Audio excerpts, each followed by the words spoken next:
Game numéro 2 sur interface dégueulasse. Go Force Aircraft numéro 448. Elite 2 en bas à droite. Mené 1-0 face à l'époque qui démarre en haut à gauche. Pour le prochain set, on règle cette interface pas belle. Basique, hein, efficace, mais pas transcendante. Hein. Et d'ailleurs, qu'est-ce que ça me frustre l'interface WCS? Le fait que quand on sélectionne une unité, de ne pas avoir le nombre de points de vie, c'est quand même un peu aberrant, je trouve. Et le fait de ne pas avoir en continu le nombre d'ouvriers, c'est quand même dur, hein, voire même l'IMCOM. L'interface qu'on utilise de base, la Guaric, elle est quand même carrément mieux. Elle est jolie la WCS, mais elle est pas opti. Hein. Ne pas avoir le nombre d'ouvriers en continu, c'est quand même super frustrant. Quoi. Enfin, ça me paraît plus important que la pop, parce que la pop, on voit à peu près ce qui se passe visuellement, mais le nombre d'ouvriers, on voit pas ce qu'il y a entre toutes les bases. Enfin, c'est... Ouais, ça me chagrine à chaque fois. Lilbo qui sort la sonde très tôt, on veut voir de quoi il en retourne. S'il y a un petit 3 Hatch before pool vilain de la part du joueur Zerg. Qui re-hatch first, hein, tout de même.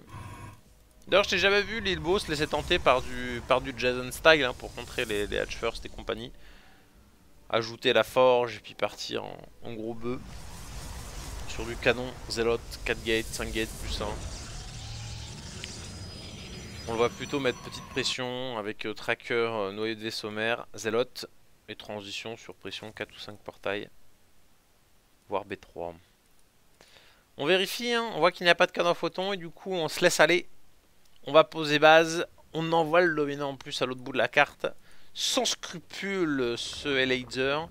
Oh non, finalement si, scrupule. Il a mis le bassin génétique, il a fait demi-tour avec l'ouvrier. Et Lilbo... J'observe, mais là on a l'air de repartir pour un 340.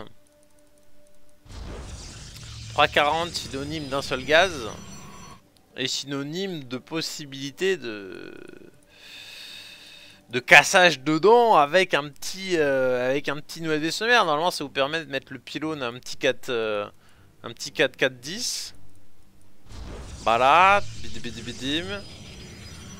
Et la possibilité de rajouter les 3 portails juste derrière. Non, il prend le second gaz quand même. Donc on sera, même si on a une pression 4 portails, ça sera pas ultra all-in. On va peut-être s'orienter sur quelque chose d'un petit poil plus macro du côté de chez Lilbo. Et pourquoi s'en priver sur cette carte là? Surtout en position éloignée, difficile pour les Swarmos de mettre grosse pression. C'est sûr, en Swarmos on est tranquille, mais en même temps, Protoss il peut prendre base à l'infini rapidement. Puis en Zerg on en chie pour poser B5. Après, personne n'a envie de faire une game d'une heure non plus.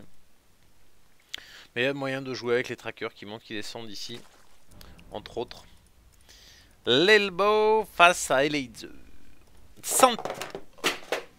Accident. Il y a des trucs qui traînent partout, ça se casse la gueule. Et ouais, la gravité. Quelle invention de merde. Donc,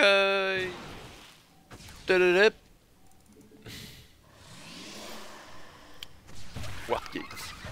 Troisième base pour Laser, il a retapé sur en 5 minutes. Pas de gaz cette fois-ci, donc un build bien plus gourmand. Il est facile de défendre sans gaz sur cette carte là, tout simplement parce qu'un aiguillon bien placé là, et puis le gars bah, il bouge plus, hein. Au pire il peut casser le caillou, mais le temps qu'il le casse vous avez moins de réajuster. Donc on sent la différence, tout à l'heure des portails lancés à 4,45, et puis là oui, à 5,50. On est sur du macro build, on n'a pas cut la production de sonde. On a sorti qui plus est de la sentinelle, alors qu'en face on est sur un double gaz 6 minutes. Et Laser qui va se mettre bien niveau ouvrier, mais vu que le Protoss peut poser B3 normalement tranquillement, ça peut compenser. Ah, il fait le fou Laser. Il vient mettre l'aiguillon, qui est je dirais un... quasiment un aiguillon que vous allez rentabiliser sur cette carte là easy peasy. Parce que là, en général le Protoss vient toujours vous attaquer à un moment ou à un autre, donc il servira quoi qu'il advienne. Surtout que vous n'avez pas d'informations H24 non plus sur ce que fait le joueur Protoss. Donc quand il y a un petit tracker comme ça qui vient vous poke, avoir l'aiguillon c'est cool. Alors on voit que bon, vu que l'aiguillon va un peu tard, là il y a le petit kill. Et après bah, ça peut aider ici quand le mec il fait le relou en contrebas. Ça peut aider un peu plus tard quand il y a un gros timing. Petit aiguillon avec des Swarmos derrière. C'est mignon. 7-20, tiens, c'est... Non, c'est standard. Je vais dire, c'est rapide un peu dans la méta actuelle où il y a beaucoup de joueurs qui vont chercher le double up et compagnie. Blablabla. Donc on en retarde le tier 2 grandement. Mais là on est plus sur quelque chose de à l'ancienne, peut-être sur du 60 drones plutôt que du 66. Donc on a 16, on prend les gars sur la B2, on enchaîne sur la B3 une fois que c'est saturé. 60 drones, Lynx, Roach.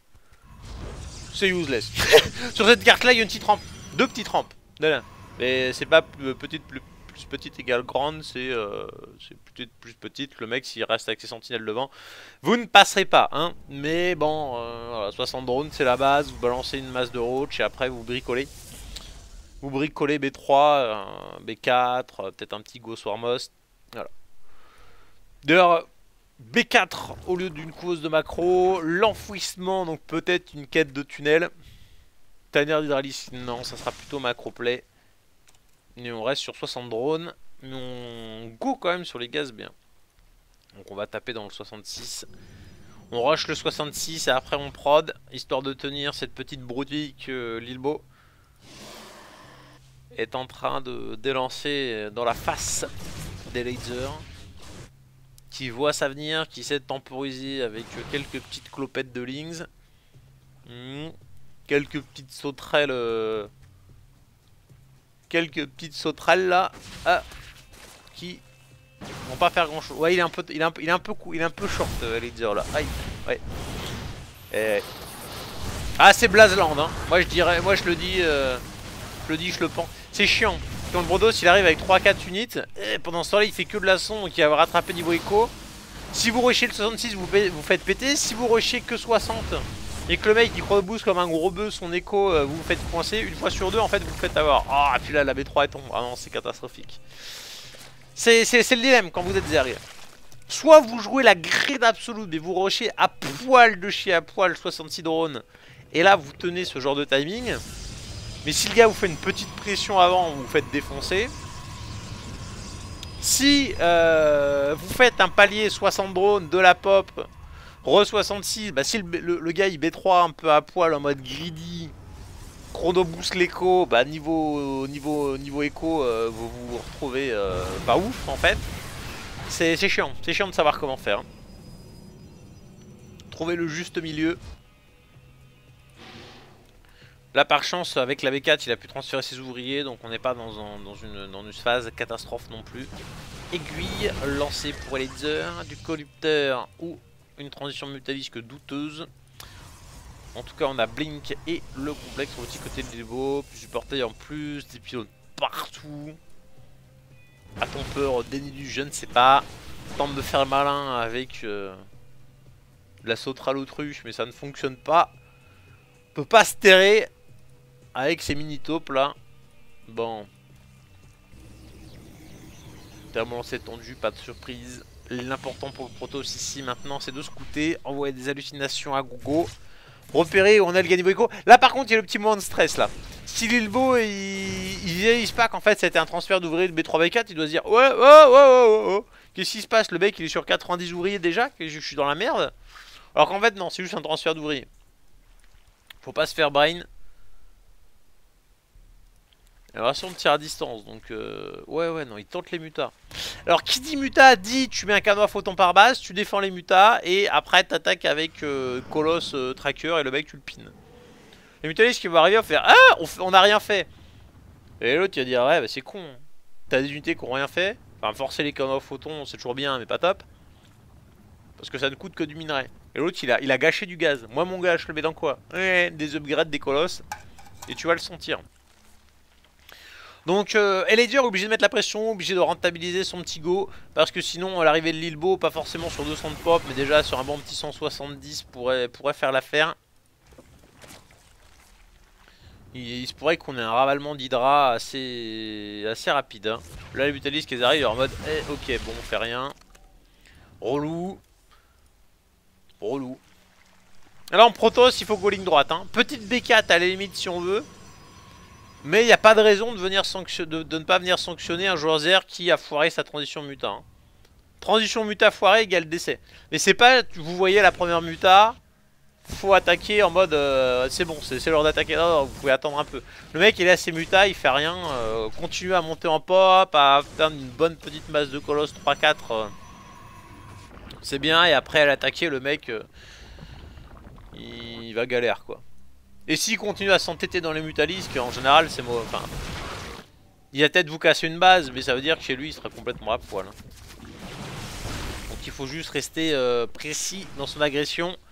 Beaucoup d'aiguillons pour tempo, mais bon, les aiguillons, vous allez voir que tout seul c'est pas ouf. Hein.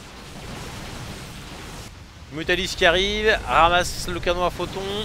Lilbo qui se débarrasse sans trop de soucis des aiguillons. Les champs de force, couper tout. On a 3 colosses, bien sûr, on a même 4 ou 5. Hein. Mais là, on n'avait qu'un seul complexe robotique. Et vous voyez que c'est en trop de difficulté que Lilbo est en train d'écraser le pauvre Elager. Transition mutalisque foireuse égale game over. Voilà. Quel que soit votre compo, hein, même si vous faites un Swarmos Indu Muta, la transition muta foirée, c'est en général le décès dans les 1-2 minutes qui viennent. Quoi. Plutôt 2 ou 3. Voilà, GG Lilbo qui se retrouve donc en demi-finale.